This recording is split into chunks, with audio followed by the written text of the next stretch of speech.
Bonsoir.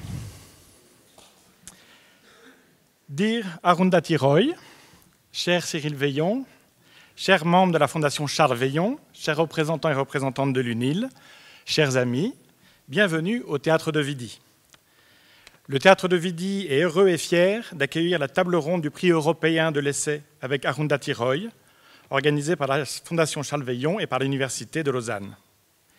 Les thèmes annoncés par cette table ronde, environnement et globalisation, caste et langue, citoyenneté et identité, résonnent avec beaucoup de sujets abordés par les artistes de Vidy cette saison. Et le titre de votre livre, Azadi, veut dire aussi liberté en farsi et en kurde. Il résonne avec la soirée que nous avons organisée la saison passée en solidarité avec les femmes iraniennes, et il résonnera aussi à Vidy les 23 et 24 septembre prochains, dans notre ambassade symbolique et éphémère du Kurdistan, dans laquelle nous organiserons des rencontres et des débats pour penser la démocratie dans un monde sans frontières. Je vous souhaite une très belle soirée et je passe la parole à Cyril Veillon. Merci beaucoup. Merci Vincent, c'est un grand plaisir de voir, ce n'était pas du tout planifié, mais les grands esprits se rencontrent peut-être. C'est bien de voir qu'il y a un écho à votre programmation de la saison qui commence. Moi, j'ai le plaisir de vous accueillir toutes et tous ce soir au nom de la Fondation Charles Veillon. Merci beaucoup de votre présence et cette désormais traditionnelle table ronde du prix européen de l'essai que nous organisons en collaboration avec l'Université de Lausanne a lieu cette année au Théâtre de Vidy. Merci beaucoup Vincent Baudrier et toutes ses équipes pour ce bel accueil. Et un grand merci aussi à Francesco Panese, professeur à l'Université de Lausanne et membre du jury du prix européen de l'essai.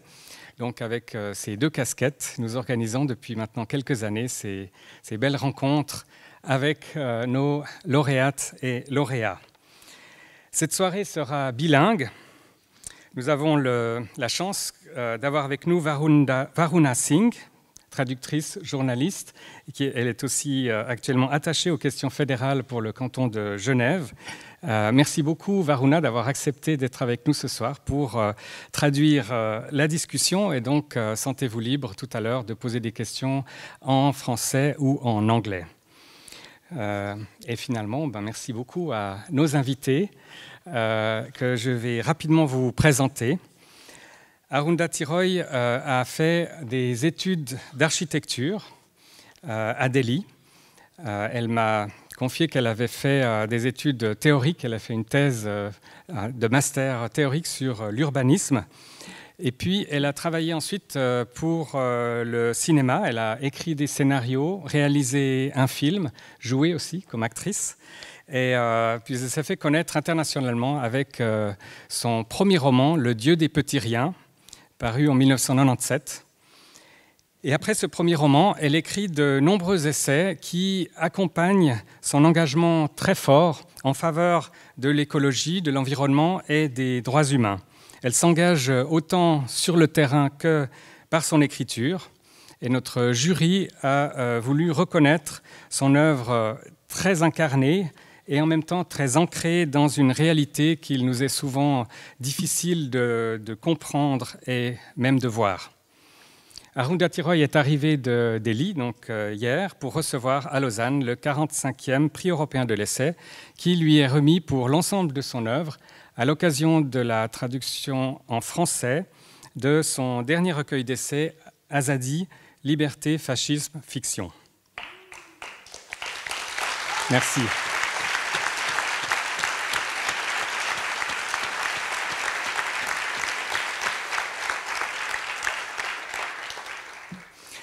À sa gauche, droite, pardon, pour vous, Nicolas Pozza est maître d'enseignement et de recherche à la section de langue et civilisation slave et d'Asie du Sud à l'Université de Lausanne. Il enseigne la littérature hindi et l'histoire des littératures indiennes modernes. Il travaille sur les pratiques et les théories de la traduction et sur la littérature de voyage et de migration en Inde au XX et XXIe siècle. Il vient de publier un manuel de hindi au pur, je crois en 2 volumes, et prépare la publication prochaine d'un livre d'essais sur le poète hindi Kunwar Narain. Il a traduit entre autres du hindi le roman Une place vide de l'autrice Gitanjali Sri, lauréate du Booker Prize en 2022. Et c'est important de relever que l'Université de Lausanne a une section aussi développée sur la littérature indienne. Merci Nicolas.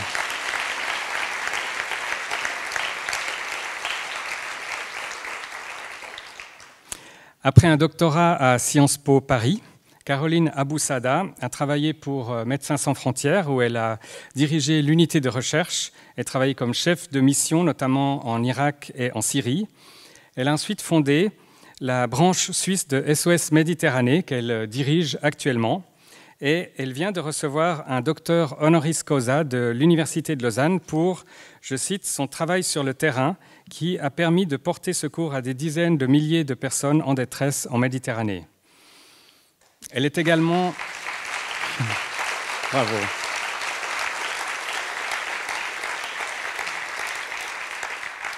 Bravo pour ce doctorat. Et, Caroline est également une grande lectrice et membre du jury du prix européen de l'essai. So, dear Mrs. Roy, dear Caroline, dear Nicola, thank you very much for your presence. The floor is yours, and I wish you all a very good evening. Thank you.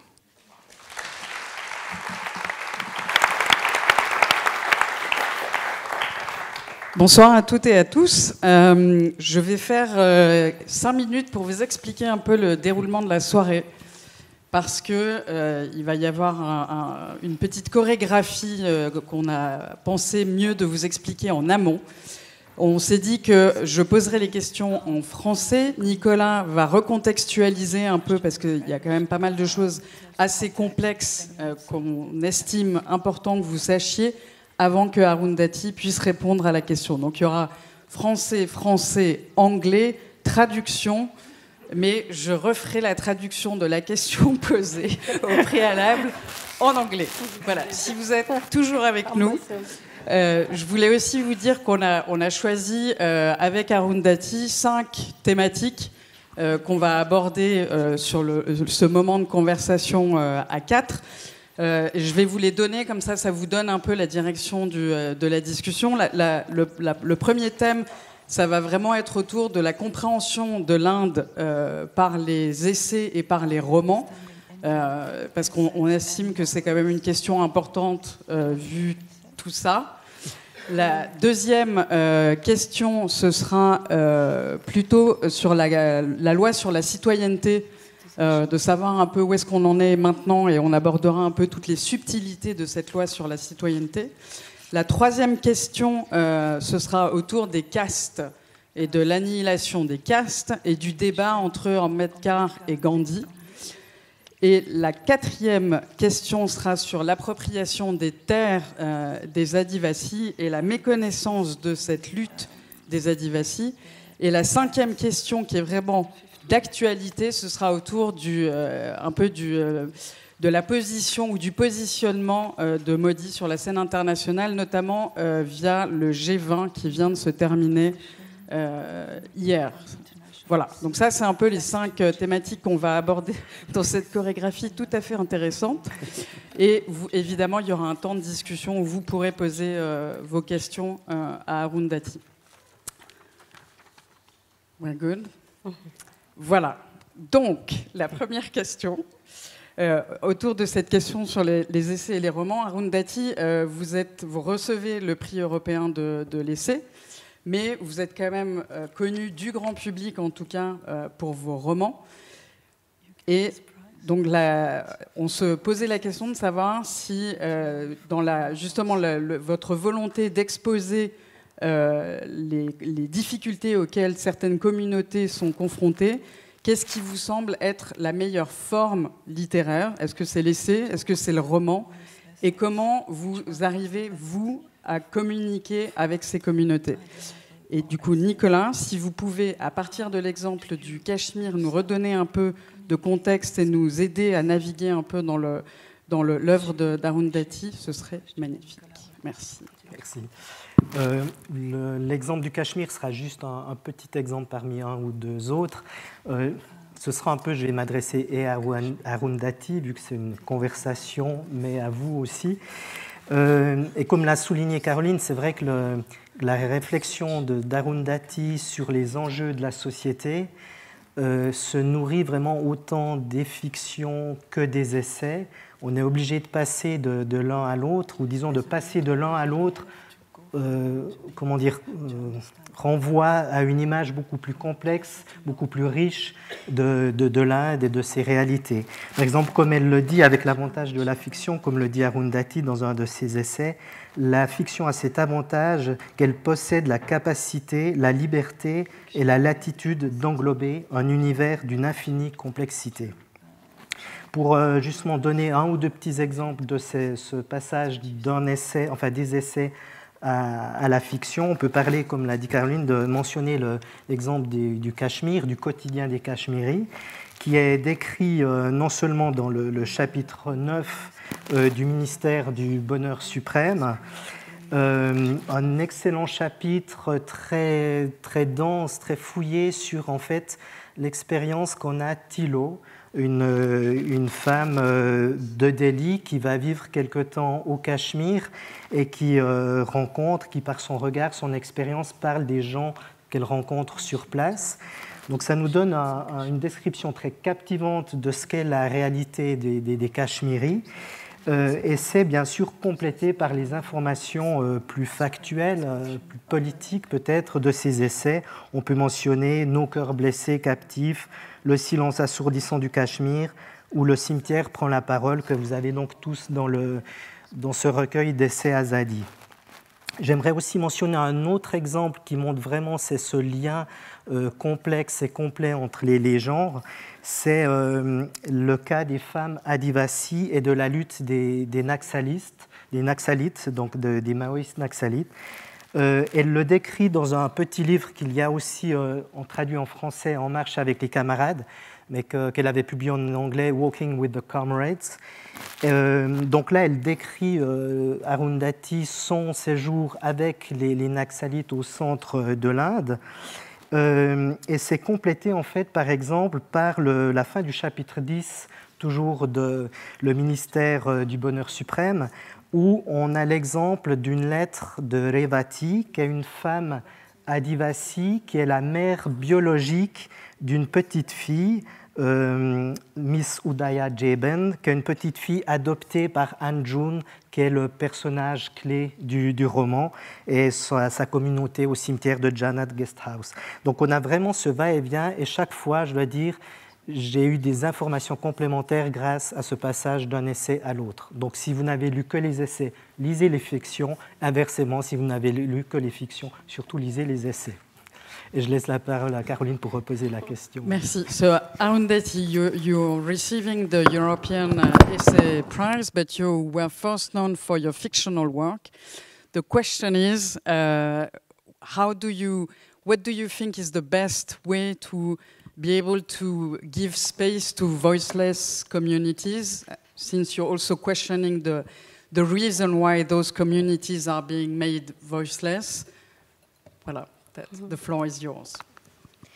Well, I think, sometimes there are things that a writer says which get repeated, and I think one of the most repeated things that I've written is that there is no such thing as the voiceless. There is only the deliberately suppressed or the preferably unheard. So I never have, thought of myself as, one of the most repulsive things for me is when people say voice of the voiceless. I just hate that. For me, the thing is that I think of myself as somebody who lives in the world and who is part of that fabric. So it's never that I go out and say, oh, today I'm going to do research on X or Y or Z. I'm responding to how life moves around me and what are the kinds of consensus that are building. Il y a beaucoup de choses qui sont dites et qui sont écrites et qui se répètent. L'une des choses que j'ai le plus souvent entendues, c'est que pour moi, il n'y a pas de sans-voix. Pour moi, personnellement, il n'y a pas de sans-voix, seulement des opprimés ou des personnes qui ne sont pas entendues. Et personnellement, je ne me pense pas comme la voix des sans-voix. C'est quelque chose que je détesterais qu'on dise de moi. Moi, j'estime que je vis dans le système de ce monde. Je ne suis pas à la recherche de quelque chose, mais je sors pour expliquer ce monde. So, if you ask me what is the best way, obviously I can't say what is the best way. I can only say that I do it like this because I think I don't see a great difference between the literary efforts of fiction and non-fiction. They are both very different skills. It's like running a long-distance race and running a 100-meter race. You know, for an athlete, you train differently. But sometimes you can be the same athlete. But the thing is that I feel most of my non-fiction comes out of an urgency, like I can feel it in my body.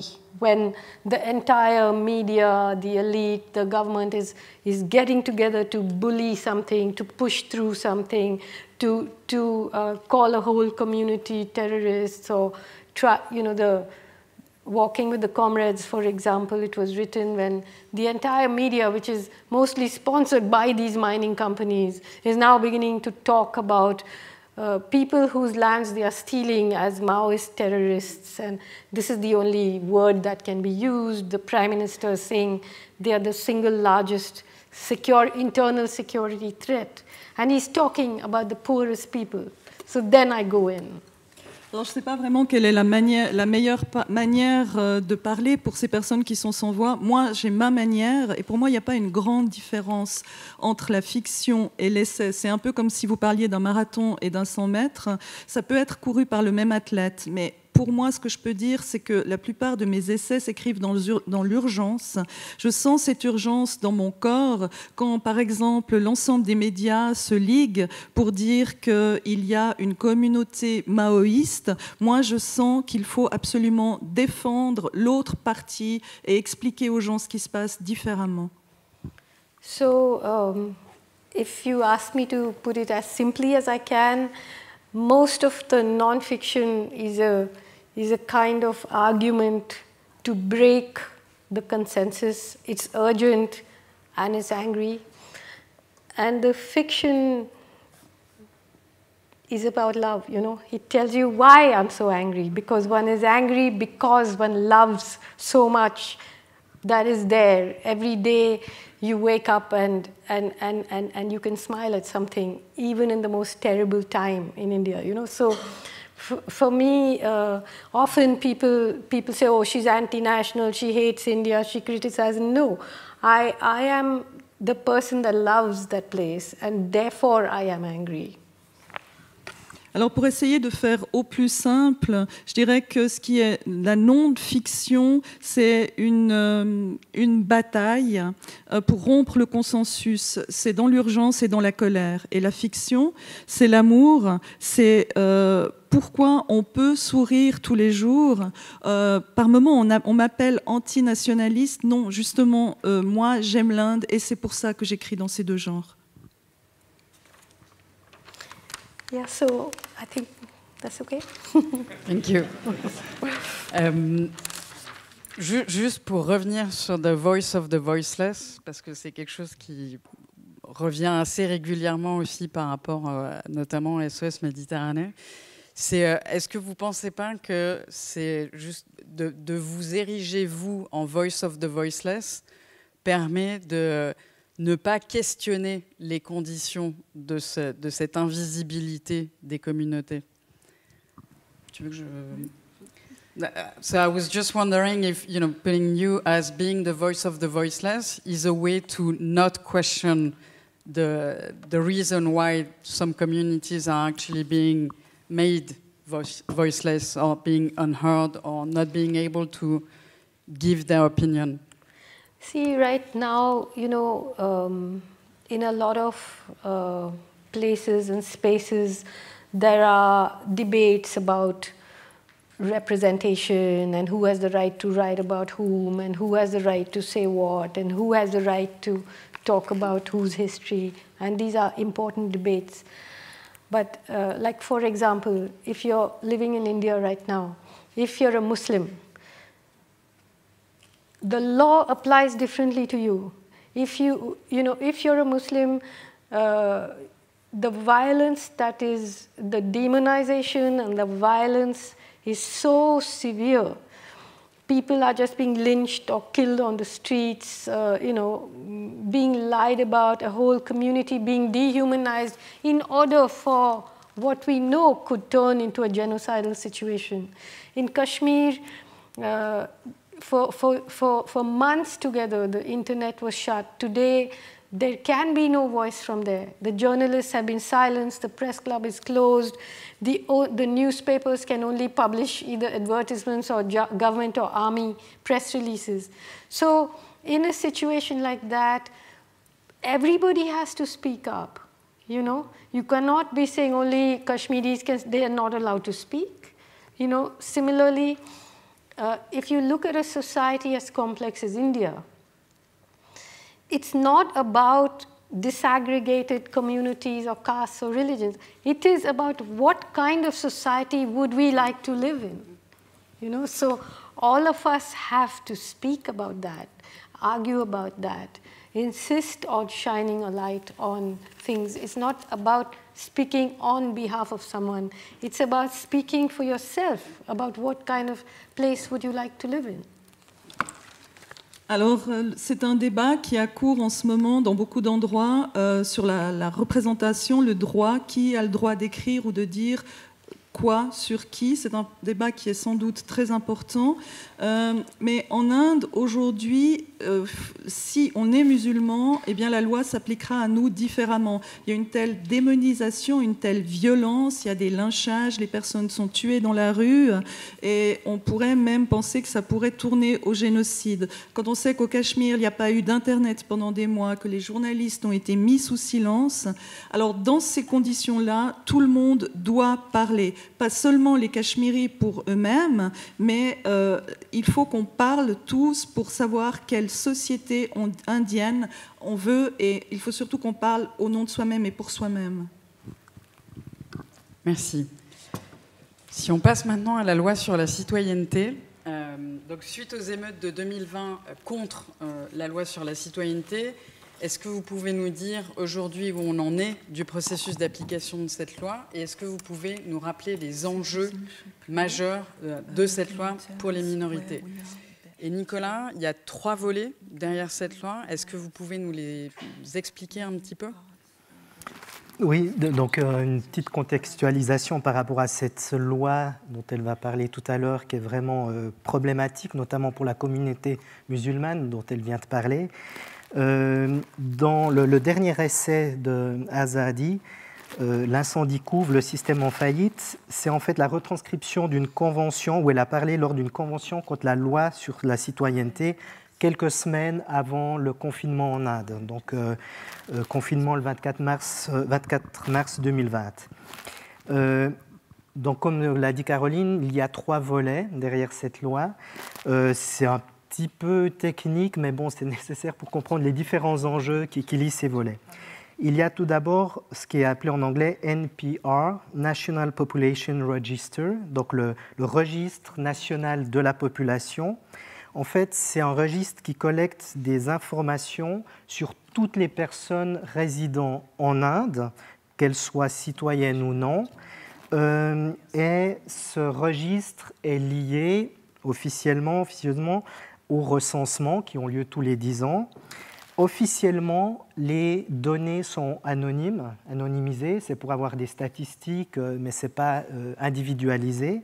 Néanmoins, selon plusieurs personnes qui craignent ce genre de la loi sur la citoyenneté, elle voit là un premier pas vers le registre suivant, qui est en fait des données individualisées. Donc le deuxième registre, c'est le NRC, National Register of Citizens, ou le registre national de citoyenneté ou des citoyens.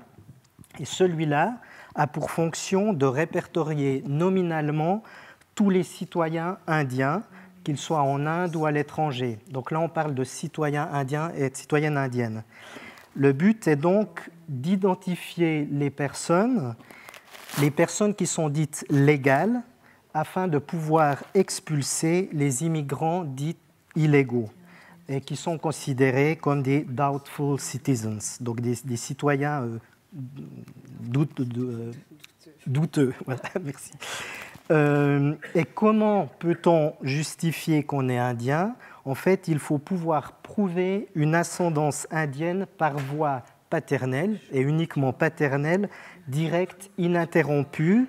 Alors, par exemple, en Assam, dans l'État d'Assam, à l'est de l'Inde, où c'est le premier État où cette loi a été appliquée, ce registre a été appliqué, il faut pouvoir prouver ça jusqu'en 1971. C'est lié à l'histoire de l'État, peut-être qu'elle nous en parlera ou non. Enfin, voilà, donc il faut pouvoir prouver une ascendance indienne paternelle sur plusieurs générations. Et ceci est lié au CAA, le Citizenship Amendment Act, ou amendement à la loi sur la citoyenneté, parce qu'en fait, dans l'Assam, il y a eu énormément de problèmes, parce que ce n'est pas facile de prouver qu'on est indien. Il y a énormément de personnes, hindous notamment, qui ne pouvaient pas prouver, parce qu'elles n'avaient pas les papiers, elles ne pouvaient pas prouver leur citoyenneté indienne. Donc, pour éviter cela, en fait, le gouvernement a mis en place ou a voulu mettre en place ce CAA, dont le but officiel est une voie rapide d'accès à la citoyenneté pour les minorités non musulmanes. Elle concerne les chrétiens, les sikhs, les bouddhistes, enfin toutes les communautés non musulmanes qui viendraient d'Afghanistan, du Pakistan ou de Bangladesh.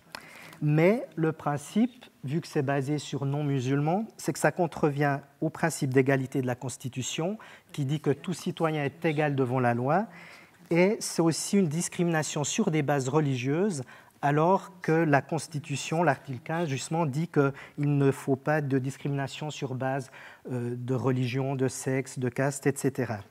Donc, on a et en plus, il ne faut pas oublier, et je m'arrêterai là, les discriminations administratives, parce que plein de personnes, hindous également, ne peuvent pas prouver justement leur citoyenneté, soit parce qu'elles n'ont pas les papiers avec elles, soit parce que c'est par exemple des ouvriers journaliers qui voient leur maison détruite par des bulldozers, ou c'est des personnes par exemple comme les Adivasis dont on a parlé. Enfin, toutes ces personnes n'ont pas forcément des papiers officiels à prouver. Et donc, c'est face à la mise en place de cet amendement qu'il y a eu des manifestations fin 2019, début 2020 à Delhi. Merci. Arundhati, so about the citizenship law, can you tell us today where are we in terms of the implementation of that law? And can you tell us the main stakes, what is at stake for those minorities today? Okay, so if you want to understand the full details of it, you'll have to read, because I don't want to get into the technicalities, but let me try and see how I can simplify it. Basically, this thing called the National Register of Citizens, it began in, after the war in Bangladesh, the war of liberation as it's called, but when Bangladesh used to be East Pakistan, and then the Pakistani army basically committed genocide in Bangladesh, and then Bangladesh, which shares a border with Assam in India, had millions of refugees pouring in. And then afterwards, the Assamese began to feel like their identity was being overwhelmed by refugees. And then there was this idea before the Modi time that there should be a national register of citizens, and it went in and out. But when the BJP came to power in 2014, by 2019, Modi belongs to a fascist organization called the RSS, which has always maintained that India should be a Hindu nation. They actually don't believe in the constitution. They would not fly the Indian flag in their offices. And the NRC then, they suddenly declared it's going to be a national thing. should I stop or carry on? Maybe I'll try. Yeah. Pour comprendre, en fait, pour bien comprendre tous les détails, je vous suggérerais de lire, mais je vais essayer de résumer.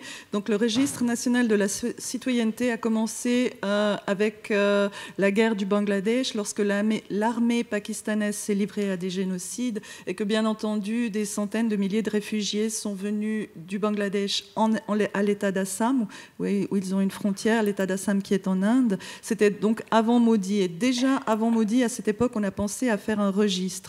Mais lorsque Modi est arrivé, vers 2019, on a commencé à faire un registre avec une autre idée, parce qu'il faut que vous sachiez que Modi appartient à une organisation que je qualifie de fasciste, c'est le RSS, et cette organisation voudrait faire de la nation indienne un État hindouiste. So basically the problem when the refugees came in Assam was not that they were not all Muslim refugees, many of them were Hindu refugees, and when the NRC was accelerated by the BJP, he found that this sort of 2 million people were struck off the list. So it's not a refugee managing policy, it's a refugee manufacturing policy of how do you turn people who've lived in these areas for generations into refugees. But the disturbing thing was that a lot of them were Hindus. So then there was the Citizenship Amendment Act, which then gave Hindus and Sikhs and all non-Muslim people a free pass. And then it grew into a huge protest because, see, they said you've got to produce legacy papers to prove who you were when you were born. None of us have legacy papers. Even I don't have legacy papers, you know. But the idea is it's almost like you make everybody illegal and then you decide who can be legal, you know. It's to unsettle whole populations. Adivasi people, indigenous people living in the forest, like, they don't even have papers of their land because they have, you know, they have been on that land before there was a country called India. Now, if you're going to ask them to produce documents, they don't have them. So everybody becomes illegible in the system. So it's a way of controlling a population. Donc, à l'époque où les réfugiés sont arrivés en Inde, ils n'étaient pas tous musulmans. Il y avait aussi beaucoup d'hindouistes. Et donc, le parti de Modi a accéléré l'introduction du registre. Et on a découvert qu'en fait, il y avait 2 millions de personnes qui auraient été réfugiées. En fait, ce n'était pas seulement pour voir qui était réfugié, mais on a presque créé des réfugiés. Et sur cette base-là, le gouvernement a décidé de faire l'amendement à la loi sur la nationalité qui a donné lieu à de très très grandes protestations, pour répondre à la question de Caroline, car il a fallu prouver avec des papiers légaux, comme l'expliquait Nicolas tout à l'heure, depuis quand on était en Inde. Mais cette histoire de papiers légaux, c'est très difficile pour beaucoup de populations, notamment les populations autochtones. Donc c'est simplement une façon de contrôler la population. So the important thing to remember is that you cannot either deport or jail numbers like this when they are in the millions. But they started to build these huge detention centers like cities, you know, in places like Assam and other places. And it was almost like telling people, especially minorities, Muslims, that this is where you belong. Even if we can't feed you or jail you or deport you, this in the public imagination is where you belong, you know? So there were massive protests, not just in Delhi and not just by Muslims, but all over India. It was incredible. Millions of people came out.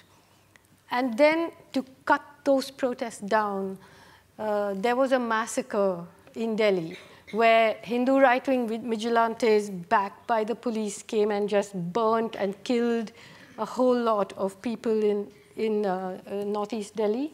a working class area in Northeast Delhi. In fact, President Trump was actually visiting at the time. And you see, there are always videos of when a Muslim is lynched, when somebody is forced to chant Hindu slogans, or one of the most horrifying videos that came out of that time was the police had these young Muslim boys who were grievously injured. One of them later died, lying on the road, and they were kicking them and prodding them and making them sing the Indian national anthem as they died. You know, they died. This boy died later, but the kind of humiliation and demonization, where you're calling them termites, they are illegal, we are building you detention centers. When then Corona came, then they were like, oh, Muslims are spreading Corona, like, you know, the Jews were accused of spreading typhus. So this idea that a government is going to ask people to produce a set of documents that it will approve to decide who is a citizen and who is not, was last done in Nuremberg by the Third Reich. Alors, on ne peut pas déporter ou emprisonner autant de gens. Donc, ce qu'a fait le gouvernement à l'époque, c'est qu'il a créé des centres de détention. Ces centres de détention étaient surtout destinés aux minorités musulmanes, avec le message en arrière-fond, eh bien voilà, c'est là que vous devez être, c'est à ça que vous appartenez. Ce qui a donc provoqué des démonstrations massives, et pas seulement à Delhi, mais dans toute l'Inde. Mais à Delhi, il y a eu des massacres au nord-est de Delhi, dans la classe ouvrière. C'était lors de la visite de Donald Trump. Et il y a beaucoup de vidéos qui ont circulé. Et sur ces vidéos, on voit de jeunes hommes, des musulmans blessés, et la police qui les bat et qui les force à chanter l'hymne national indien. C'est des choses aussi violentes que quand on qualifie les musulmans de termites, ou bien qu'on les a accusés de répandre le corona. C'est ce qui s'est passé lorsqu'on a accusé les Juifs de répandre le typhus. Donc la dernière fois qu'un gouvernement a obligé des gens à produire des papiers pour prouver les origines, eh bien, ça a été jugé à Nuremberg. So if you're asking me what's happening now, so what's happening now is nothing. Nothing. You know, it's like after those protests, what the government does is it just keeps unsettling you, you know. So first there's NRC, CAA, then within days of that, there was this lockdown for Corona, which a nation of 1.4 billion people were given 3 hours notice, and the lockdown was not like the lockdown anywhere else in the world. So you're not allowed to go out, you're not allowed to, no one is allowed to move. So what we saw then was this kind of chemical experiment where suddenly the poor in the huge cities of India, working class people who have no way of living in the city unless they're working, suddenly started this biblical exodus, and millions of people started walking hundreds of kilometers, or sometimes home to their villages, and dying on the way, getting sprayed, getting beaten. Then you had the whole, you know, Corona story. So for the moment, the CAA and the NRC has been put on hold. But there's a general election coming, and if they win, I have no doubt that they'll start it up again, you know.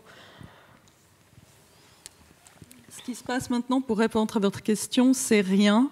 Le gouvernement a déstabilisé la population avec toutes ces différentes lois et registres sur la nationalité.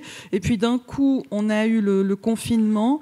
Et croyez-moi, le confinement pour une nation de 1,4 milliard d'habitants, on a eu 3 heures pour se faire à l'idée qu'il y aurait un confinement. Et on a assisté à quelque chose que je qualifierais d'expérience chimique, parce que les pauvres ont dû quitter les villes et il n'y avait plus de moyens de transport, il n'y avait plus rien. Donc ils devaient parcourir des fois des centaines de kilomètres pour se rendre chez eux. Ils étaient battus. Donc pour l'heure, ces différentes lois ont été mises sur pause, mais on a bientôt des élections et je ne doute pas qu'elles vont être réactivées. Merci. Le troisième thème, c'est sur les castes. C'est pas toujours évident de rebondir, en fait. Mais par rapport au caste, c'est quelque chose qui traverse toute votre œuvre. Il y a notamment cet essai dans Mon cœur séditieux sur la discussion entre Ambedkar et Gandhi. Est-ce que vous pensez aujourd'hui qu'il est possible d'annihiler les castes? Et si c'est le cas, est-ce que vous pensez que la solution doit venir des Dalits eux-mêmes? Et Nicolas, la question, c'est pour vous, c'est si vous pouvez nous expliquer justement ce que, à la fois l'opposition qu'il y a eu entre Gandhi et Ambedkar sur la question des castes, mais aussi les Dalits, qui sont les Dalits et quels sont leurs mouvements.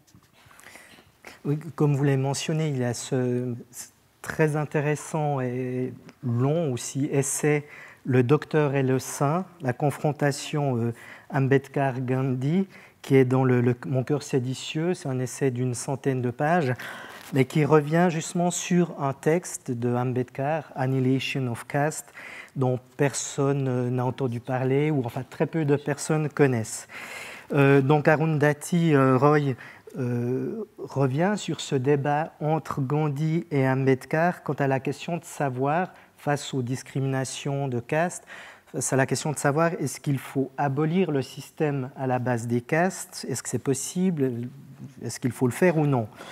Je vais lire un petit paragraphe de cet essai où elle résume parfaitement ce débat. Arundhati écrit « Tout admirateur qu'il fût du système des castes, Gandhi croyait qu'il ne devait exister aucune hiérarchie entre elles et que toutes devaient être considérées sur un pied d'égalité. En fait, pour Gandhi, elles possédaient toutes leurs valeurs propres, donc il n'était pas nécessaire d'abolir le système, mais de le réformer uniquement. La réaction, elle écrit, la réaction d'Ambedkar fut de dire « Le hors-caste est un sous-produit du système des castes, rien ne peut émanciper le hors-caste si ce n'est la destruction du système des castes. » Ce débat résume le débat de beaucoup d'autres intellectuels en Inde, avec cette position de savoir si les intellectuels faisaient partie de la caste, enfin étaient justement hors caste, ou s'ils appartenaient aux castes favorisées. Et les personnes de caste favorisée généralement favorisaient les réformes, alors que quelqu'un comme Ambedkar voulait justement abolir le système. Pour la terminologie, actuellement, donc, on parle de Dalit.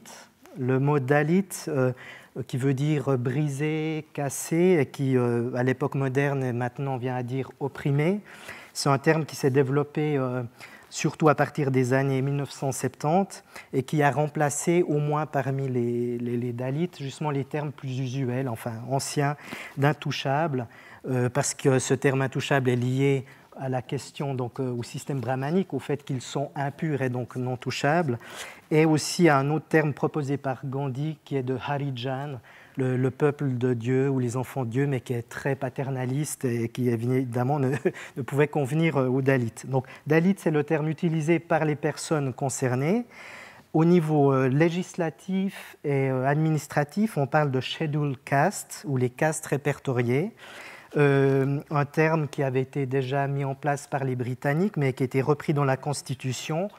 Et selon ces critères, en 2011, c'est la date du dernier recensement, les Dalits ou Schedule Caste représenteraient 16,6% de la population, soit 200 millions d'Indiens et d'Indiennes.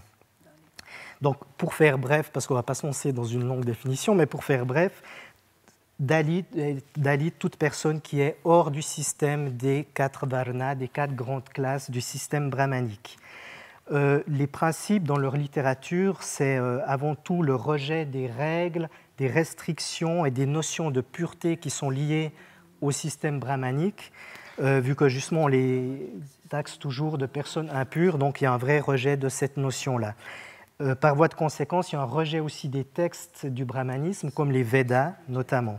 Et le modèle perçu comme un modèle absolu, on pourrait dire pour les Dalits, c'est le docteur Bhimrao Ambedkar, donc qui est un Dalit du Maharashtra et qui, grâce à un soutien du Maharaja local, a pu avoir une éducation, donc aller à l'école. Ensuite, il a fait un MA à l'Université de Columbia, puis un doctorat à la London School of Economics, avant de devenir en fait le président du comité rédactionnel de la Constitution indienne et le premier ministre de la justice de l'Inde indépendante. Et pour dernière note biographique sur Ambedkar, à la fin de sa vie, il a décidé avec sa communauté de rejeter en bloc l'hindouisme pour adopter le bouddhisme. Donc là, dans la littérature, dont on verra projeter un extrait d'une autobiographie en hindi de Om Prakash Valmiki, ce qui est très important pour les auteurs et autrices Dalits, c'est cette idée de représenter de manière réaliste l'expérience Dalit. Donc représenter ce qu'ils ont vécu de manière réaliste pour une double prise de conscience pour les Dalits eux-mêmes, pour leur dire « voyez, vous pouvez parler, nous pouvons parler », pour rebondir sur ce que disait tout à l'heure Arundhati Roy, mais aussi une prise de conscience de la part des castes dominantes pour leur dire « voyez quelle est notre réalité que vous ne connaissez pas ou que vous préférez ignorer ». Donc voilà, vous pouvez lire cet extrait de cette traduit en français donc d'une autobiographie hindi. Merci. So Arundhati, do you think that today it's feasible, it's possible to annihilate castes? And if yes, who do you think can do it? Do you think the Dalit can do it themselves, or how? You have 2 minutes. So really, honestly, I mean, I'm just being honest with you. I'm very reluctant to speak about caste in this way because it's a very brutal, but it's also quite complicated. And, there are a lot of things which I might have sort of interjected. And like what I can say is, you should read Dr. Ambedkar's Annihilation of Caste, or you should read The Doctor and the Saint, because it's such a charged and difficult subject to be simplistic about. But essentially, let's say, I would say it's the most brutal social system of social hierarchy. And the difference between caste and other kinds of discrimination is that it has been given the sanction of so-called religion. So people are told that, you'll get justice in the next life or the next life. And it is as much about perpetuating it as accepting it. And within Dalits also, there are subcastes. Within Brahmins, there are subcastes. And the main thing to understand about what Gandhi is saying is that you keep caste, but it's all equal. It cannot be, because the whole function of caste has to do with ancestral work that each caste is supposed to do. So the Brahmin is the priest, and the Valmiki is supposed to clean the toilets, and he says that everyone should keep doing that, but everyone should be equal, which is an absurd way of looking at things. But all I'll say here is that The Doctor and the Saint is about a debate between Gandhi and Ambedkar that took place after Ambedkar wrote this very revolutionary essay. It was a text of a speech that he was supposed to give, he was then cancelled. And so it was published, and it's a very radical text. And Gandhi responded.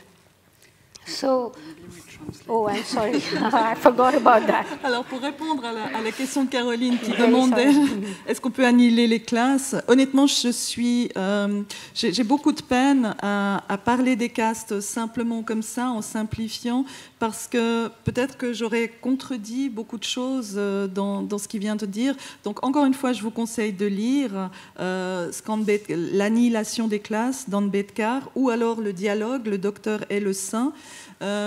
Et parce que qu'est-ce que c'est que les castes en fait? C'est juste une hiérarchisation brutale de la société avec le blanc-seing de la prétendue religion, tant dans sa perpétuation, ce système de caste, que dans son acceptation.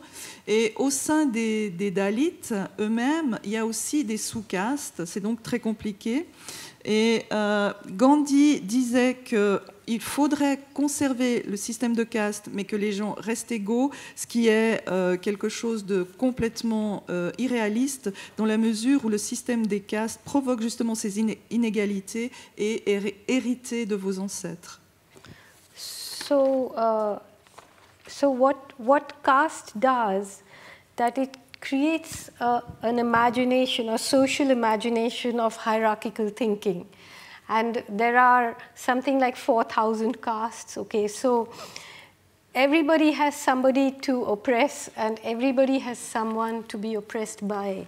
So it's like a very complex administrative system where everyone is co-opted into the violence because everyone is perpetuating it, except the tiniest caste may be right at the bottom, you know. It's a complicated machine of surveillance and administration which co-opts the people and precludes all forms of solidarity. So I often say, I think that's there in The Doctor and the Saint too, that, you know, when Chairman Mao had the revolution in China, he said a single spark can light a prairie fire. But in India, there is no prairie, there's just the labyrinth of caste.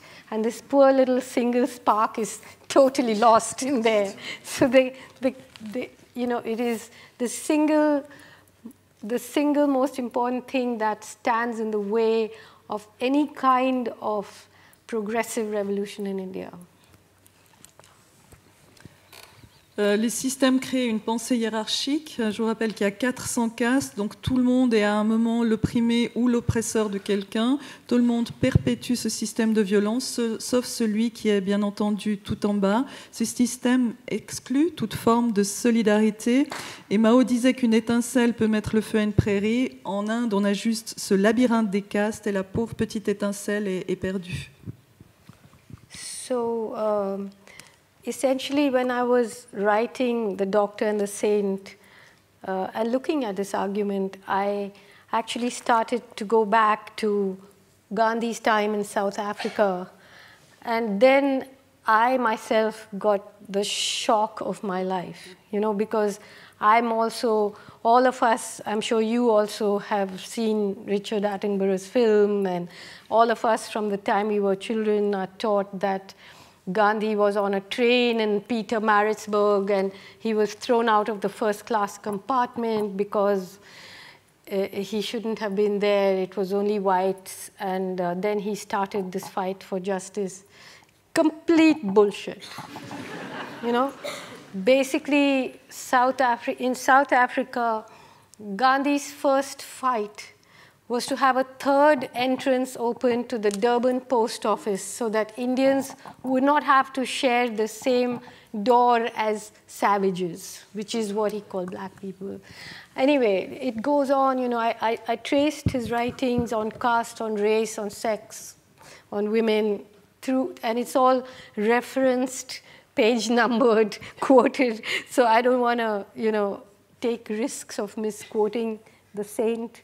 But it was really, it's really a very shocking thing how there has been a deliberate misrepresentation of this person because he's the saint of the status quo then, you know. And I'll just finish by saying that, you know, you ask how can it be annihilated. The point is that no single caste can annihilate the caste system because it has to do with the imagination of the whole of society, you know. So everybody has to participate in that project. Everybody has to stop being sectarian or caste because today in India, you know, less than 5% of people marry outside their caste. It is the engine that runs Indian society. Alors, quand j'ai commencé à écrire l'essai Le Docteur et le Saint, j'ai commencé à faire des recherches sur Gandhi, son époque en Afrique du Sud. Et là, franchement, j'ai eu le choc de ma vie. Parce que, bien entendu, beaucoup d'entre nous, vous avez vu le film de Richard Attenborough. Vous vous souvenez de cet épisode qu'on raconte depuis longtemps quand Gandhi, quand il était en Afrique du Sud, a été expulsé d'un compartiment parce qu'il n'était pas blanc. Eh bien, je peux vous le dire aujourd'hui, c'est du grand n'importe quoi. Parce que le premier combat de Gandhi en Afrique du Sud, ça a été d'obtenir une 3e entrée à la poste de Durban pour que les Indiens n'aient pas à partager la même entrée que les Noirs. Alors je ne veux pas prendre le risque de révéler des choses fausses ou de dire des choses fausses sur Gandhi parce que ça reste le saint des saints, mais pour répondre à votre question, comment annihiler les castes, une caste seule n'y arrivera pas parce que tout le monde doit participer à arrêter ce sectarisme. Je vous rappelle qu'en Inde aujourd'hui, moins de 5% des personnes se marient en dehors de la caste à laquelle ils appartiennent. Merci. Moi, j'ai juste 2 questions avant de repasser à l'avant-dernier thème. La première, c'est comment vous expliquez cette réécriture de la vie de Gandhi, parce que pour être totalement honnête, moi j'ai découvert Ambedkar cet été, parce que j'ai fait passer mon été avec Arundhati Roy comme les 3 ici présents. Mais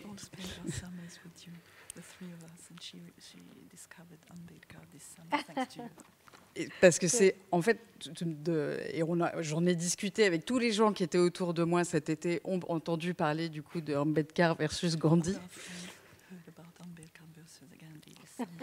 Et comment vous expliquez cette disparition complète de Ambedkar, finalement, de l'histoire, en tout cas à l'extérieur de l'Inde, où nous, on n'en a pas entendu parler? Et la deuxième question, c'est parce que c'est la 2e fois que vous finissez une réponse à la question sur la réinvention de la société. Il va falloir qu'on reparle de ça. So, first question, how can you explain that Ambedkar is so forgotten in the West? Nobody heard about Ambedkar. That's the first question. So he's not forgotten. He was never known, and that's pretty deliberate, you know. So if you go to India, you go to the poorest houses, you'll find a portrait of Ambedkar, very beloved. Now, I suppose a little bit has changed, but otherwise you go to government houses or, you know, elite people's houses, you'll find a picture of Gandhi. But the thing is that this debate I mean, look at, I think everybody, almost 90% of the people in the world who know anything about the Indian freedom struggle know it from Richard Attenborough's Gandhi, which was like the Wikipedia of the time. And there was no Ambedkar in it. Gandhi's most fierce critic and opponent was absent in the film. He was not defeated or forgotten or anything. He was absent. So it's a sort of what I call the project of unseeing. It's changing a little bit now, you know, but it's really important for us. You know, I'm not somebody who's going to say, Gandhi was just terrible on every front. No, there were things about him which were visionary and great. But, you know, we all need to be able to walk and chew gum at the same time. Like, we don't have to have a single string instrument going here. He was a very problematic person. I mean, even when it comes to women, for example, it's unbelievable the things he said and did. And, you know, so why can't we be complex about these great people? Like, why do we have to lie about them or create this false myth around them? And until we accept that complexity, until we accept what our history is and who these people are and what the good things were and what the bad things were, how are we going to move forward, you know? So no, I'm glad you spent the summer with. It was fantastic. Ambedkar n'a pas été oublié, en fait, il n'a jamais été connu. Si vous allez en Inde maintenant, dans les maisons pauvres, il y aura peut-être un portrait d'Ambedkar, et dans tous les bâtiments du gouvernement ou dans les maisons plus riches, il y aura un portrait de Gandhi. Et je pense que 90% des personnes qui connaissent quelque chose à l'histoire de l'Inde, au temps de la partition, le savent par le film d'Attenborough, qui est en fait notre Wikipédia. Et dans ce film, Ambedkar est complètement absent. Aujourd'hui, c'est un peu en train de changer. Donc, je ne suis pas en train de dire que Gandhi était juste quelqu'un de terrible. Il a fait beaucoup de bonnes choses pour l'Inde, mais il faut avoir un peu toutes les lumières, toutes les complexités. Et ça sert à quoi de créer des mythes? C'est en acceptant les différentes complexités qu'on finira par avancer. And I just wanted to say one more thing, which is that Ambedkar didn't write the Indian Constitution, but he was the head of the committee that wrote it. There were a lot of debates, and he himself ultimately was disappointed about many of the battles that he fought and lost. But the Constitution of India is the first legal document that says that all citizens are equal. This was something historic in a system, in a society that practices caste. It's a different matter that obviously all citizens are not equal in India in the ways that they are treated, but legally, supposedly, they are. And today, the government is on the verge of setting aside the Constitution. In 2025, it will be the 100th anniversary of the RSS, which has always said that India should be called a Hindu nation. So the Constitution has been set aside in terms of how this country functions, but if it's going to actually be rewritten and we're going to have a new Constitution after 2025, we'll have to see, but we are in that very, very dangerous place. J'aimerais juste préciser qu'Ambedkar n'a pas écrit la Constitution, mais qu'il était le chef, le président du comité, et que lui-même a été déçu des nombreuses batailles qu'il a dû livrer et parfois perdre. Et j'aimerais souligner aussi que la Constitution indienne de l'époque, c'était le premier document disant que tous les citoyens étaient égaux, ce qui n'est pas vraiment vrai dans un système qui pratique des castes, mais c'était ce premier document. Et aujourd'hui, le gouvernement est sur le point de mettre cette constitution de côté. En 2025, nous seront célébrés les 100 ans du RSS, ce mouvement paramilitaire nationaliste auquel appartient Modi. Et le RSS dit que l'Inde doit devenir une nation hindouiste. Donc je crains qu'on soit sur le point de réécrire la Constitution et c'est un grand danger que je prédis.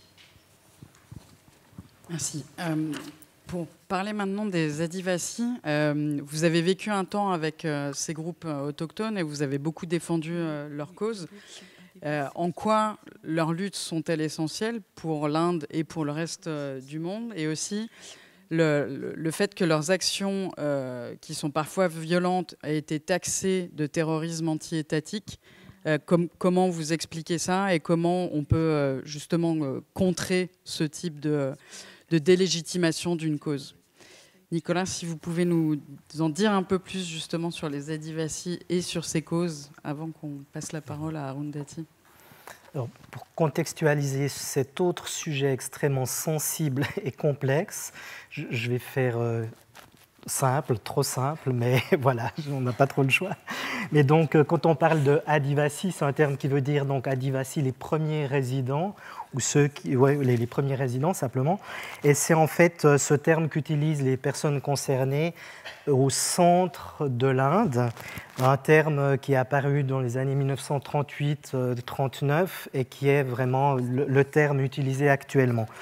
Mais pas toutes tous les autochtones utilisent ce terme. Ceux qui sont au nord-est de l'Inde, donc au-delà du Bangladesh, préfèrent se qualifier de tribaux, tribals, même si c'est un terme colonial, c'est inventé ou enfin donné par les Anglais. C'est néanmoins le terme qu'ils ont retenu parce que pour eux, les Adivasis sont ceux qui viennent du centre de l'Inde, donc ce n'est pas tout à fait les mêmes communautés, les mêmes groupes. Donc eux s'appellent tribaux.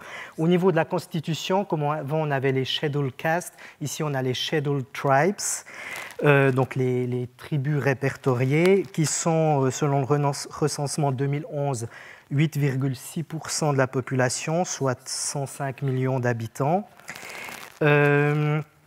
Alors, ils ont certains droits à l'éducation ou des terres, mais on verra que ce n'est pas exactement ça, que leurs terres leur sont souvent enlevées, en fait.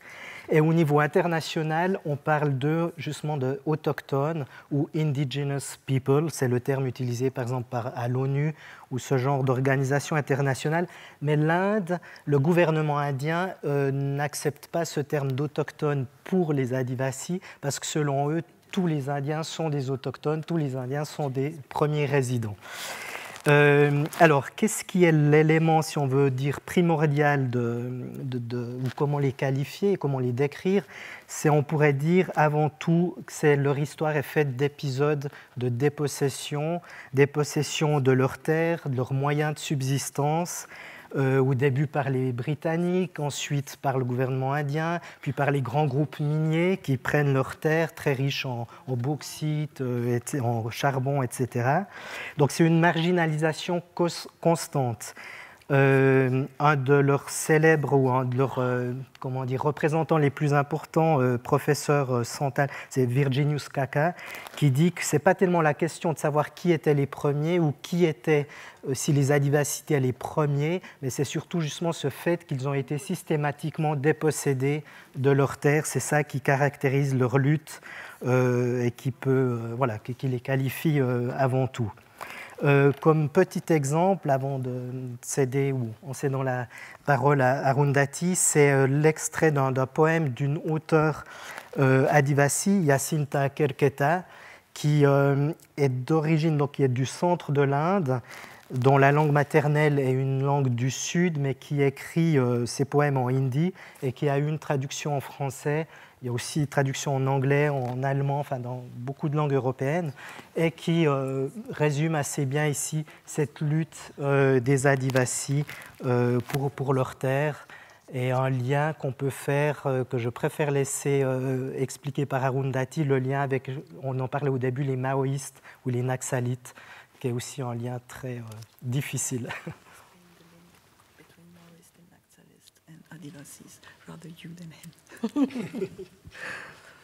Merci. Arundhati, so you've lived for some time with the Adivasis and you've defended their struggle. Can you tell us a bit why is this struggle essential, not just for India but for the rest of us, and why are they being discarded as anti-state terrorism? Well, actually, there isn't like one struggle. There are many, many, many different communities who have their different struggles. Let's start by saying that whatever we call them, indigenous people, tribal people, they basically have been pushed into forests, and the forests, the minerals, and those people, they live on top of each other, and therefore they are in a dangerous place. I think the first essay that I wrote, which was called The Greater Common Good, and it was about the struggle in the Narmada Valley where the dams were being built. And most of the people who were going to be submerged were from these communities. And of course, it was much more than just about submergence. It was about the ecology, what was being done to the rivers, what was going to happen to the forests. And to me, that was the beginning of my understanding of my politics and myself, that it was more than just about human beings. I'm always more than just about human beings, you know. But that was a struggle that was defeated. It was a Gandhian nonviolent struggle led by not tribal people, you know, but led by other activists, because it was very complicated. There were things in court and all that. But it was defeated, and the dam was built. But I'll just finish this part, which is that, you know, the first village where the helicopters landed, this was in the 60s, where it was announced that this huge dam was going to be built, was a village called Kevadia. There, those people were displaced, and the dam builders came, and the dam colony was built. Those people became servants on their own lands, you know. And then, of course, hundreds of thousands of people were displaced. But today, on that village, the symbol of the defeat of this movement and the victory of this new India is the tall, Modi built, the tallest statue in the world. You know, like we are not even the dirt in its toenails. And it sits on Kevadia colony, you know, as like somehow you can't imagine something more symbolic in terms of what the message to the people of the Narmada Valley is. Alors, on ne peut pas dire qu'il y a une seule lutte, il y a plusieurs communautés, donc il y a plusieurs luttes. Et puis qu'on appelle ces personnes des indigènes ou bien d'origine tribale. Qu'est-ce qu'on leur a fait? En gros, on les a poussés dans les forêts, retranchés dans les forêts, où les forêts où les minéraux, les mines sont nombreuses, donc c'est un danger pour ces personnes.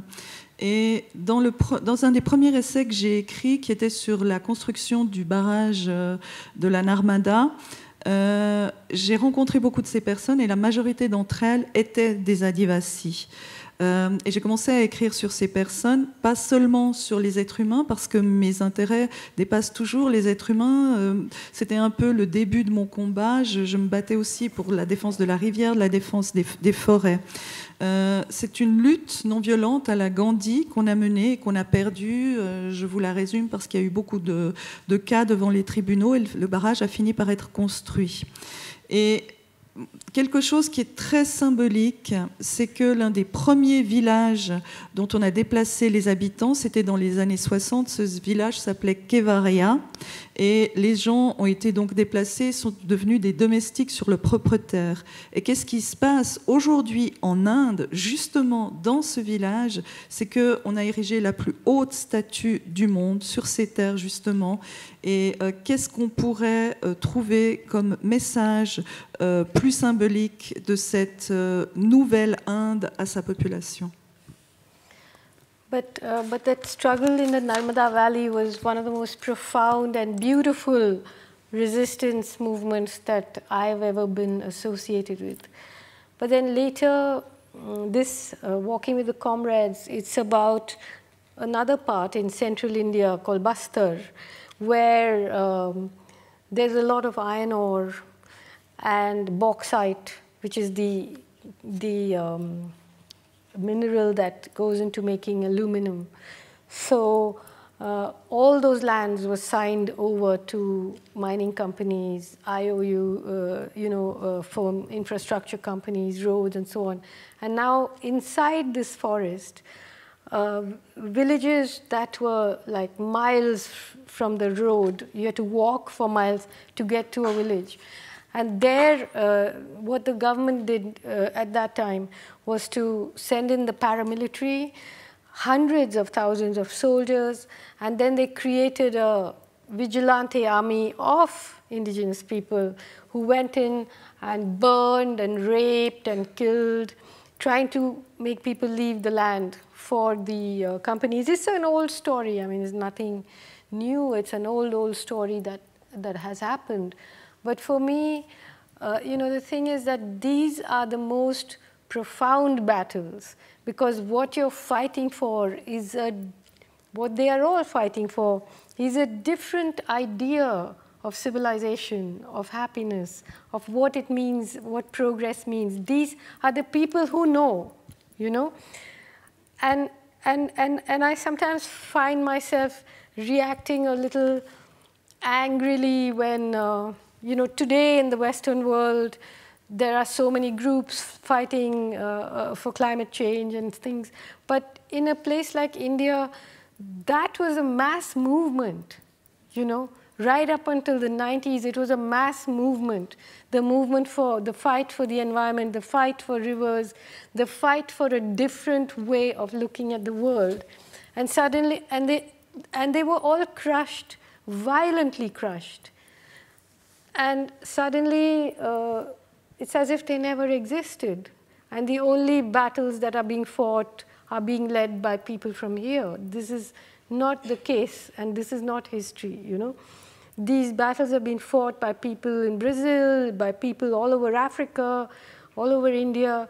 And even today, if you look at just last month, you saw, I mean, the government, this idea of, you know, millions of Hindus must go on a pilgrimage, and so they've built 4-lane highways in the most delicate mountain ranges in the Himalayas. They have cut trees, and now you watch, it's like biblical. The mountains are falling into the rivers, the hotels are falling into the rivers, the roads have been destroyed, the glaciers are melting, and you know, it doesn't seem to make a difference because you can keep talking crap at the G20, you know? La lutte dans la vallée de la Narmada est l'un des mouvements de lutte les plus profonds et les plus beaux auxquels j'ai participé. Dans mon essai En route avec les camarades, ça se passe à Baster, dans l'Inde centrale, où il y a beaucoup de minerais de bauxite, et c'est pour ça que les terres ont été vendues à des exploitants miniers. Et en gros, pour la faire courte, le gouvernement a envoyé donc des forces paramilitaires qui ont elles-mêmes été combattues par des armées qui étaient formées des autochtones. Ces batailles sont pour moi les plus profondes parce que c'est vraiment des batailles symboliques pour des idées différentes de bonheur et de civilisation. Et des fois, je peux pas m'empêcher d'être en colère quand je vois ce qui se passe en Occident, notamment les mouvements qui se battent pour le climat. À l'époque, les mouvements pour lesquels nous combattions en Inde, c'était des mouvements de masse qui ont été opprimés dans la violence. Et en gros, c'est comme s'ils n'avaient jamais existé. Et c'est comme un peu si les seules batailles qui sont menées aujourd'hui pour cet environnement, eh bien, c'est des batailles qui se passent en Occident. J'aimerais juste citer quelque chose qui s'est passé tout récemment. Le gouvernement indien a construit des immenses autoroutes pour permettre aux pèlerins d'aller faire leur pèlerinage sans tenir compte du tout des conditions environnementales. Et c'est presque biblique aujourd'hui, tout est en train de s'effondrer. So, I mean, just to end this, I'll talk about imagination. So, bauxite, which is the material that is used, processed to make aluminum. It's a porous stone that you find on the tops of flat mountains. So every time I see a flat mountain now, flat top mountain, I get a little scared because you know that this is one of the most coveted minerals. So in nature, bauxite works like a water tank. When it rains, when the monsoon comes, the bauxite stores the water in the mountain, and then it waters all the fields around it. You know, so when the bauxite is in the mountain, it sustains life all around. And for the people that are fighting against these mining companies, they understand the value of bauxite in the mountain. For the mining companies, for the markets, for the corporations, the bauxite is of no value unless it's outside of the mountain. So my question is, one of imagination. Do you have the imagination to leave the bauxite in the mountain? You know, that is the difference between survival and non-survival of this planet, that imagination. Because when you realize that you cannot sustain life on this planet if metaphorically you do not have the imagination to leave the bauxite in the mountain, then we are on the path to the annihilation of all of us, caste, religion, tribe, earth, sea, everything, you know.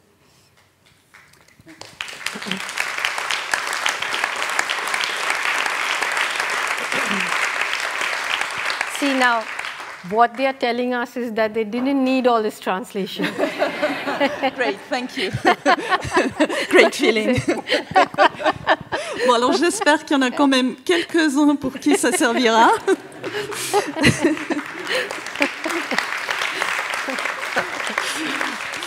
J'aimerais continuer à poser la question de l'imagination, parce que le bauxite, qui est un aluminium poreux qu'on trouve au sommet de montagnes plates, a la particularité de faire réservoir d'eau quand il pleut. Et donc, il soutient pour ça toute la vie alentour. Et pour toutes les personnes qui luttent, donc pour les Adivasis qui luttent contre les compagnies minières, ils comprennent ce système dans la montagne. Et pour les compagnies minières, ce bauxite n'a de valeur que lorsqu'il est hors de la montagne. Alors, la grande question que je vous pose, c'est avons-nous l'imagination de laisser le bauxite dans la montagne? Parce que si ce n'est pas le cas, ce n'est pas seulement le système de caste qu'on va annihiler, c'est nous-mêmes, la mer, la vie et la planète. Alors, il nous reste techniquement 3 minutes. Donc, vous avez le choix. Pour la dernière question, avant qu'on passe la possibilité au public de poser des questions, soit on parle de fascisme, soit on parle de réinvention de la société. En toute simplicité. We only have 3 minutes left, so you can choose before public access question. Do you want to talk about fascism or reinventing society? Which theme would you prefer? Fascism. Fascism it is. No, so just about that, because the last month there has been, so Modi has been invited for the 14th of July in France as the leader of the inspired world. Then there's been the BRICS summit, and then very recently the G20. So he's really putting himself out there as becoming the link or the go-between the East and the West, and is preventing anyone from discussing what is happening within India. And you've made a fantastic interview on Al Jazeera, and I was shocked by the disclaimer put by Al Jazeera, which said that this does not represent Al Jazeera's views. But I would really love to hear, you know, what do you think right after the G20 meeting? Well, you know, before the G20, as you said, he was in BRICS, and he was at the Bastille Day, the chief guest. And before that, he was in the United States, you know, Biden, Macron, all these people who talk about democracy, you know, fawning over him. And I mean, they all knew at that moment, while he was doing this, what was going on in India. I am not the person who thinks that, oh, they should be informed or we should tell. They all knew. And let me just tell you a few of the things that were happening.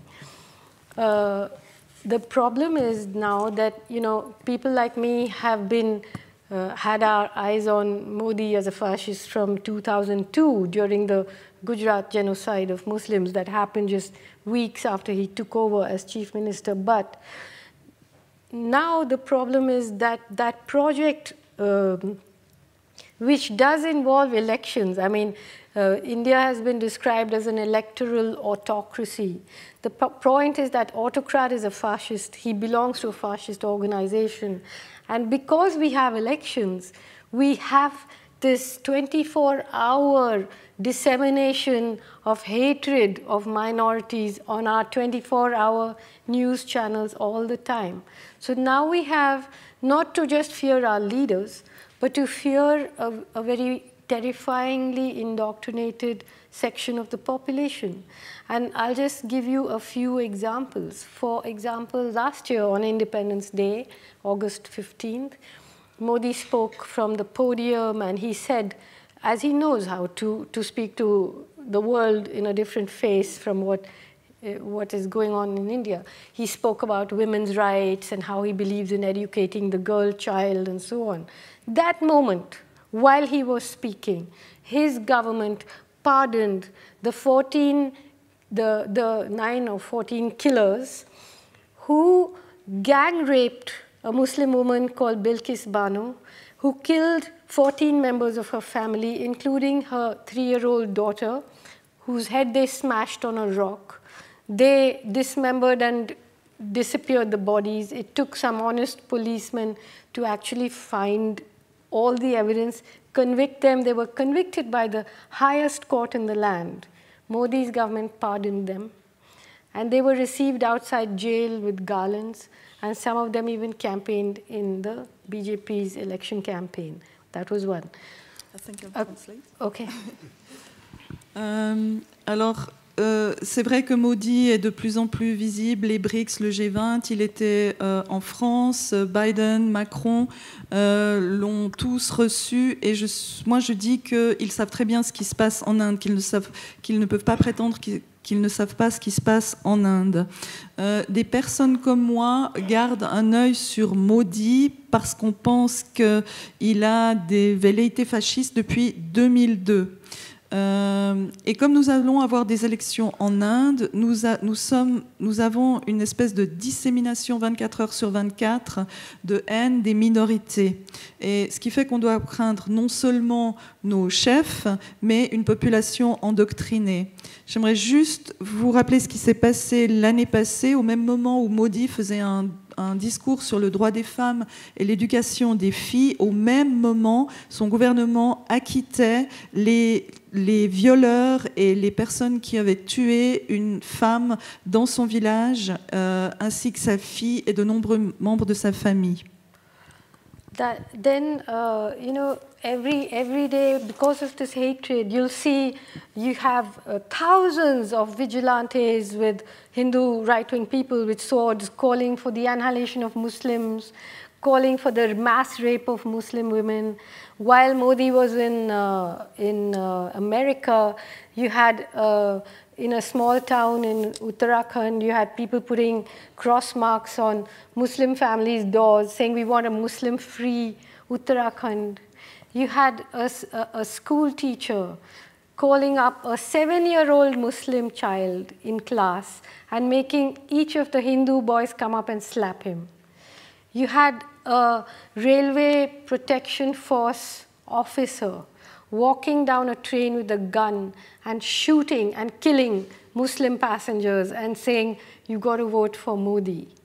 You have the Manipur police who are partisan in the civil war that's happening in Manipur, handing over women to a mob to be paraded naked and killed. And then you had women supporting the rapists. You had women asking for other women to be raped. It's psychotic, the situation. And these people know it, but they see India, they see two things. One is they see a market of 1 billion people, and the second thing they see is a bulwark against China. Earlier it used to be Pakistan, now they've stepped back and it's India. And so anything is all right. You know, anything is all right. And I was asked by a big American newspaper to write, do you have any thoughts on the Modi-Biden meeting? I said, yeah, I have a lot of thoughts on it, but I don't think you'll publish those thoughts, you know? And they said, no, we will. So I said, look, why are you all acting so surprised? I mean, your country has supported Pinochet. Today we are the 50th anniversary, September 11th, of Pinochet, General Zia, Shah of Iran. So what's another non-white fascist to you? You know, for you, it's like democracy for the white world and fascism or dictatorship or anything else for the non-white world. It doesn't matter, you know.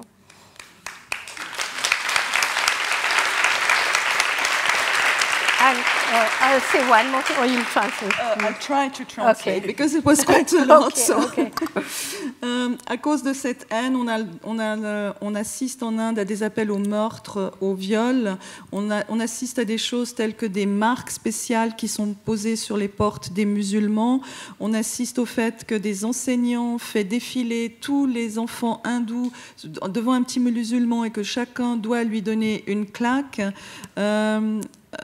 On assiste au fait que l'armée tue, dans des compartiments, l'armée tue tous les musulmans et dit « il faut voter pour Modi ». On assiste au fait que même des femmes appellent à violer d'autres femmes. Alors, pourquoi est-ce qu'en Occident, on accepte tout ça? En gros, c'est parce qu'on voit deux choses en Inde. On voit un marché qui vaut des milliards et on voit une espèce de protection contre la Chine. Avant, c'est le Pakistan qui jouait ce rôle et c'est plus le cas maintenant.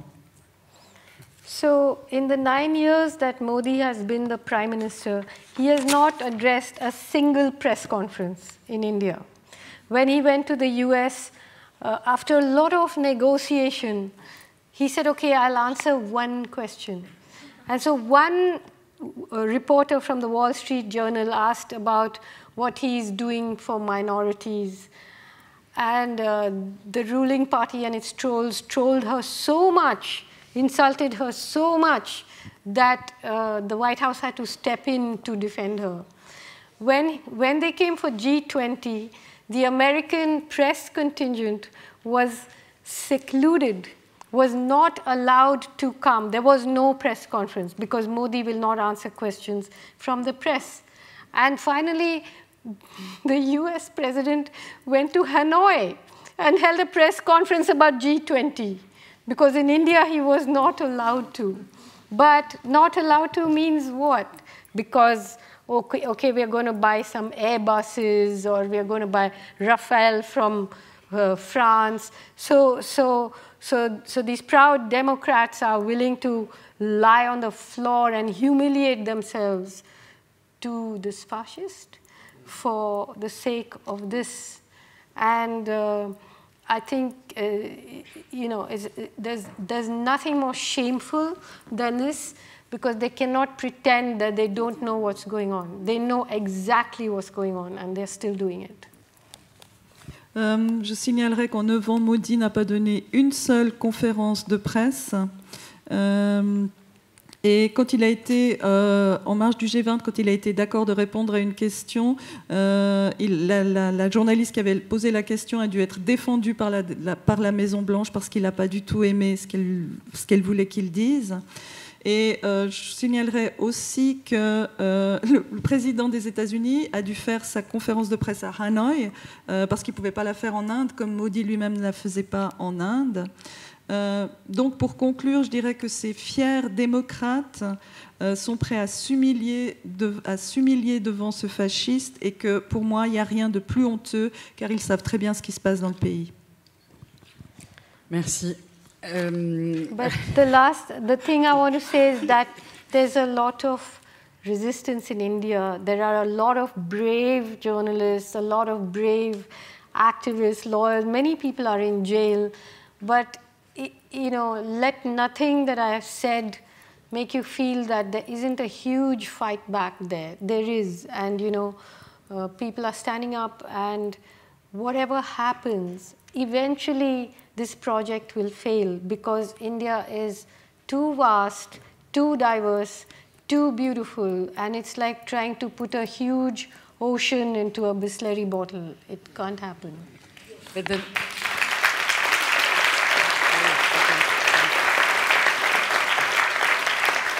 but maybe one last question before we give it to the public. Then what can we do to help this huge movement that is fighting back? You can talk to your stupid governments. Yalla. Alors, Arundhati Roy veut toutefois souligner qu'en Inde, on ne se laisse pas faire, qu'il y a beaucoup de résistance, il y a beaucoup de journalistes courageux, qu'il y a beaucoup de personnes en prison, que le pays se défend. Et quoi qu'il arrive, ce projet fasciste va échouer parce que l'Inde est beaucoup trop grande et beaucoup trop belle. Elle ne se laissera pas faire. Et Caroline demandait, mais alors qu'est-ce qu'on peut faire, nous? Eh bien, elle a dit, vous n'avez qu'à parler à vos gouvernements stupides. Y a-t-il des questions, sachant qu'il reste 5 minutes et que... voilà. Donc, qui arrive à attraper le micro le premier? Il y a un micro, logiquement. Alors, oui, voilà. Alors, la personne avec le micro est là-bas. Thank you. I'm going to speak in English, if you don't mind. If you can just introduce yourself, that would be amazing. Thank you. I am Kavi, and I come from a country, a small country which they are increasingly calling it Little India. You might have guessed, Arundhati Roy, that it's Mauritius in the Indian Ocean. First of all, I would like to thank the organizers for this very interesting event, the Fondation Veillon, l'Université de Lausanne. And first of all, I have an invitation before I come to my question. I have an invitation for Arundhati Roy. You know, there is a book fair in Mauritius. I understand they have invited you to come to this book fair next October. And it seems you are not free, but I'm reiterating the invitation. My friends, some authors in Mauritius are organizing this event. So I'm going to reiterate this invitation to you if you want to come there. It's important because why are they calling Mauritius Little India? Because ever since Modi came to power, he has been investing billions of rupees to modernize Little Mauritius. And until very recently, the Mauritian government has ceded an island. Maybe some of you know that there is already a military base an American base in Jegugasha in Mauritius. Now there is a military base for India in Agalega in the Indian Ocean. And there is a fight for influence in this region of the world.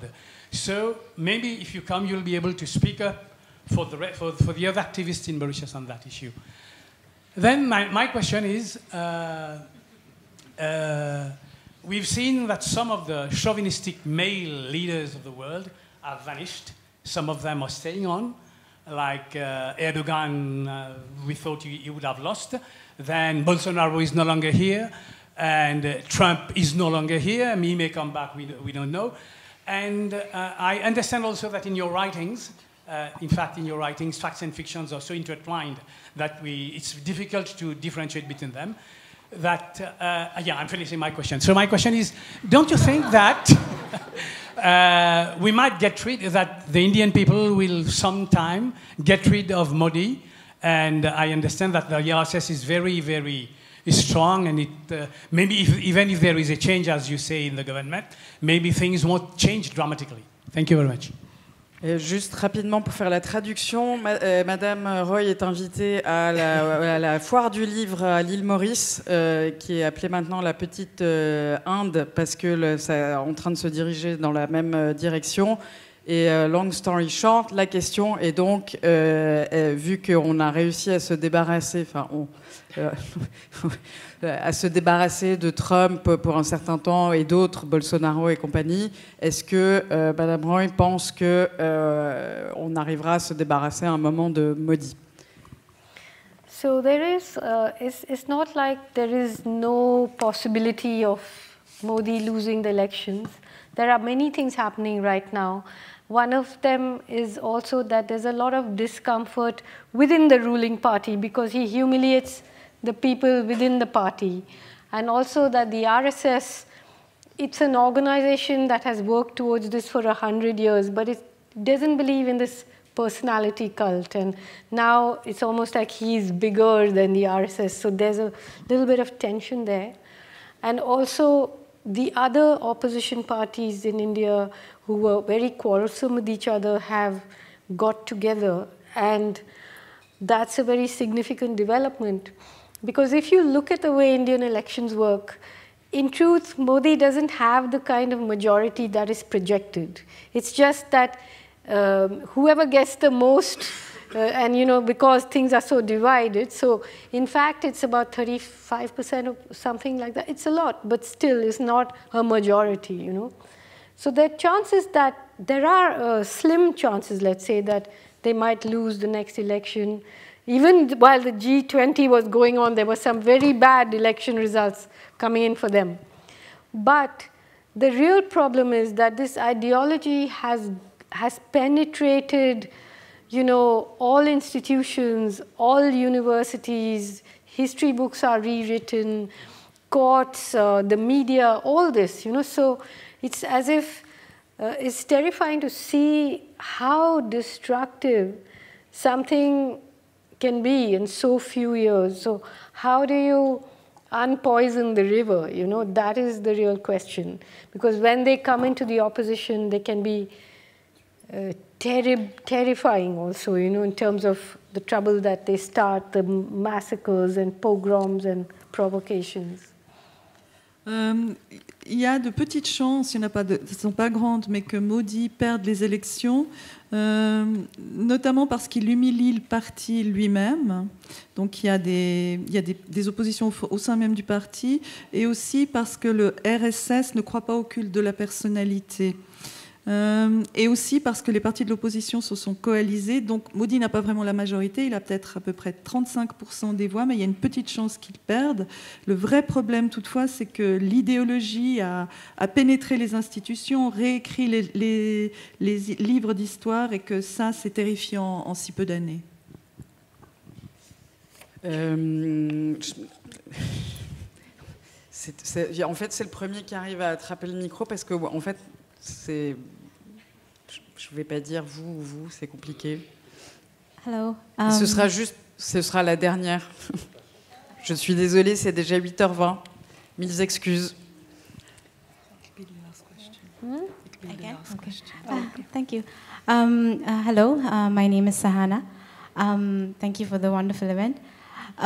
My question is, with the recent news about the name of India being changed to Bharat or whatever, do you think with the religious association of the name, it's just going to be perceived as just a name change, something passive, or do you think it can have a deeper impact where identity of non-Hindu Indians is affected? And I think, I mean, for people who... Oh, do you need to translate that? Quickly. Juste la question, c'est avec le changement de nom de l'Inde, est-ce que ça va avoir un impact sur les populations non hindouistes indiennes, ou est-ce que ça va juste être considéré comme un simple changement de nom?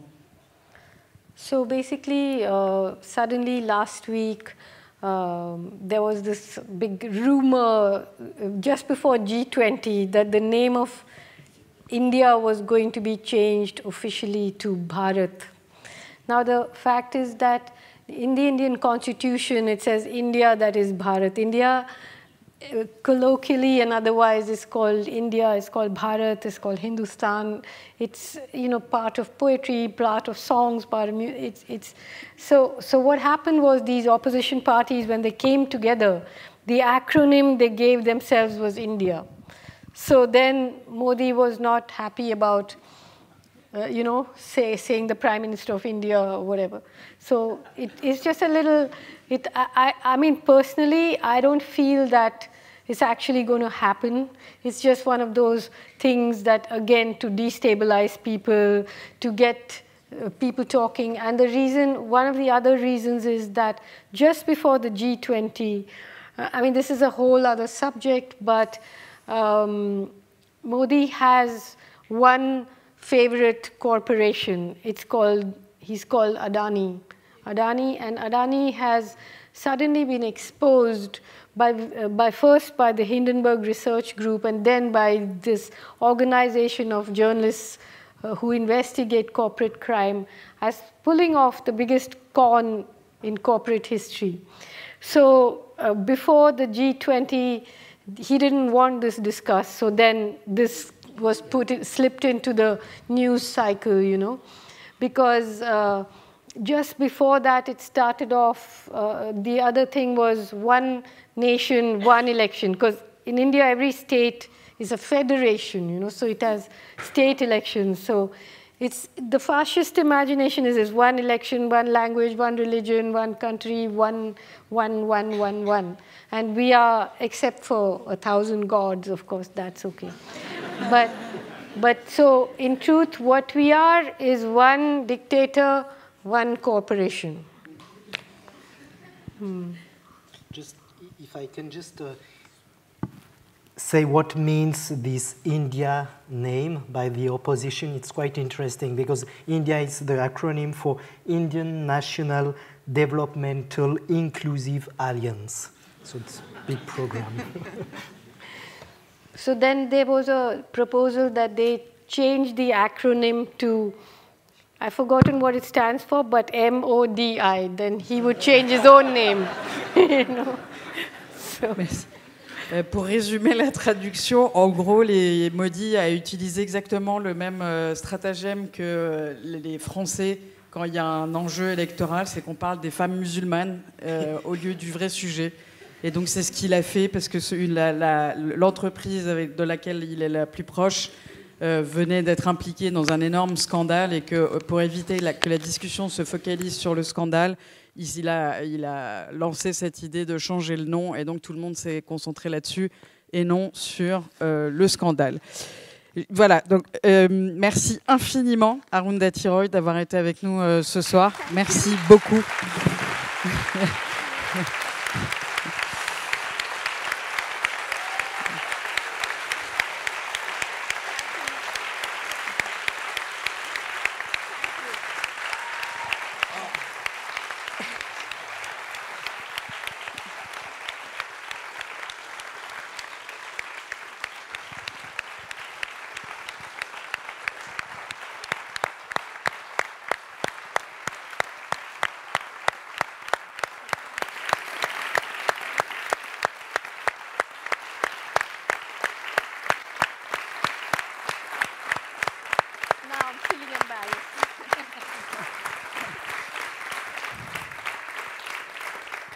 Et merci aussi énormément à Varuna Singh pour la traduction, à Nicolas pour le contexte. Bravo.